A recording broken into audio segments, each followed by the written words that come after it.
Han Santos nga Ebanghelyo para ng adlaw Setyembre 4, tuig 2025. Huwebes, han ikakaruhaan kagduha nga semana han katuigan. Kinuha din ang Ebanghelyo sumala kan San Lucas Kapitulo 5, versikulo 1, tubtub ngadto han 11. Usa ka adlaw, natukdaw si Jesus sa baybayon han lanaw han Gennesaret. Samtang nagdadaisog ang mga taong ngadto iya, pamati han pulong han Dios. Hinkit aniya induha nga sakayan, nga iginsang niya habaybayon. Nagkahawas ang mga mangirisda nga nagbulyas han ira mga pukot. Sinakay Jesus han usahini nga sakayan, nga si Simon ang tag-iya, ngan ginhangyo si Simon nga iduso niya ini hingutiay tikang habaybayon ngadto han tubig. Lining ko di Jesus nga nagtutdo ang mga tao tikang han sakayan. Ngan katapos niya paghimang raw, nagsiringhiya kan Simon, palawod ngan itunod niyo an mga pukot ngan makakadakop kamo. Binato ni Simon, agaron nagkabudlay kami habugos nga gabi, nga namaraygod kami makadakop, kundi kun amo man an imo sireng, tutunuron namon ang mga pukot. Gintunod nira ang mga pukot, ngan nakadakop hira hindamo nga isda, nga haros magisi ang mga pukot. Sanglit, gingkampay nira an ira mga kaupod, hinlain nga sakayan, basi buligan hira. Hinara ni hira, ngan gintugob hin isda an duha nga sakayan, nga haros malunod na hira. Pakakita ni Simon Pedro, han nahitabo, linuhod hiya hatubangan ni Jesus ngan nagsireng, pahirayo ha akon Ginoo, makasasala ako nga tao. Naipausa hi Simon nga naniba nga mga kaupod niya, han ura-ura kadamo nga isda nga ira na dakop.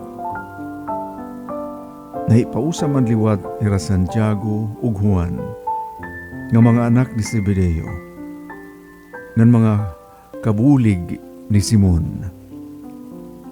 Nagsiring ni Jesus kan Simon, ayaw kahadlok, pikang niya na, mananakup ka na hin mga tao.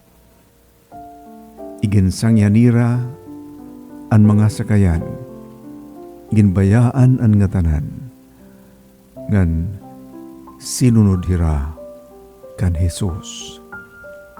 An Ebanghelyo han Ginoo.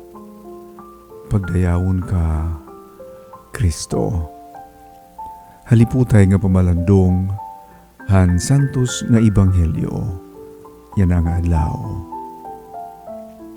Kun aton pag-iinu-inuhon hin maupay, may papausa kita kun kay ano, nga ang mga ginpili ni Jesus nga iya mga tinunan o mga disipulo,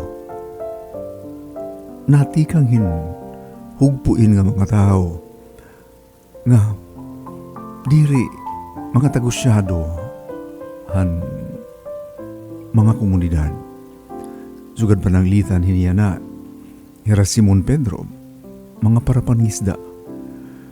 Ngan totoo pa man ni Simon, Pairayuha akon Ginoo kay makasasala ako nga tao. Labot lahi niya ira, iya gihapon ginhimo nga mga tinunan ang mga paragsukot hinbuhis. Mga tao nga kilala nga mga magpakasasala. Ngani, naiiskandalo nga naaawod ang mga Pariseo. Kung kay ano nga Jesus, pero may nakikipag-urupod, nakikipag-harampang ang mga tao nga mga kilala nga mga magpakasasala. May daalarong makahulugan kung kay ano. Nasugad hini nga mga tao, aniya pinanmili. Diri ang mga Pariseo, mga eskriba, o mga paragtutduang balaod nga mga mag-aram. Siguro may paghidabi hini ginyakan mismo nga haw ni Jesus nga nasiring, nasingan ni ako haiyo sugad-sugad din usa nga magtarambal.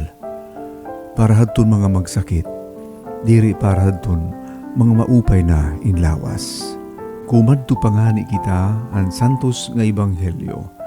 Sumala kan San Mateo kapitulo 11, bersikulo 25. Aton may babasahan nga Jesus nagyakan. Gindadayaw ko ikaw, Amay, ginuuhan langit ug hantuna. Tungod kay imo inigin huklimos nga mga butang han mga makinaadmananon. Lugod imo ini igin sumat, gantuhan mga gudti ug gantuhan mga puya. Sugad banta gihapon kamahinungdanon ang ginyakan ni San Pablo. Didan iya siyahan nga surat gantuhan mga taga-Korinto. Kapitulo 1, bersikulo 27. Kundiin nasiring hiya. Gintuyo han Dios sin pagpili, han giniisip han kalibutan nga mga lurong. Basi maaluhan ang mga mag-aram. Nganhan giniisip han kalibutan nga magluya. Basi maaluhan ang mga magkusog. Ginpili han Dios ang ginpapahiubos han kalibutan, ngan gintatamay, ngan ginhuna-huna nga waray gamit. Basi hisabtan nga waray gamit ang ginuhuna-hunaan han kalibutan nga importante. Karuyag sidngon nini nga waray makakapanhambog haatubangan han Dios. Gindara kamo han Dios hapakig-usa kan Kristo Jesus. Ngan ginhimo han Dios hi Kristo nga magin aton kinaadman. Ngan pinaagi ha iya gin isip kita nga matadong haatubangan sa Dios.